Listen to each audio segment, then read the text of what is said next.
আজকের যে দিবস, এটির যদি আমরা প্রতিবদ্ধ বিষয়ের দিকে খেয়াল রাখি, সাম্য ও সমতায় দেশ গড়বে সমবায়। আজকে সমবায় সমিতি কিংবা সমবায়ের প্রয়োজনীয়তা কি, সেটি যদি আমরা একটু আলোকপাত করি, আমরা দেখি একটি সমাজে বিভিন্ন ধরনের মানুষ কিংবা জনগোষ্ঠী বসবাস করে। সেখানে বিভিন্ন ধরনের বৈষম্য বিরাজ করে।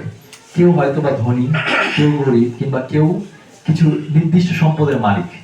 কিন্তু সমবায় কেন গঠন করতে হবে কিংবা কেন গঠন করার ইতিহাসটা কি, সেটা আমাদের 18 শতক থেকে শুরু করে আধুনিক সমবায় সমিতির যে বিবর্তন ইতিহাস, সেখান থেকে আমরা দেখতে পাই এই যে একই ঐক্যতানে, একই সমতায়, একই সাম্যে একটি নির্দিষ্ট এলাকার জনগোষ্ঠী কিংবা একটি দেশের বড় একটি অংশ সমবায় সমিতির মাধ্যমে নিজেদের ভাগ্য পরিবর্তন করার দিকে কাজ করে যাচ্ছে।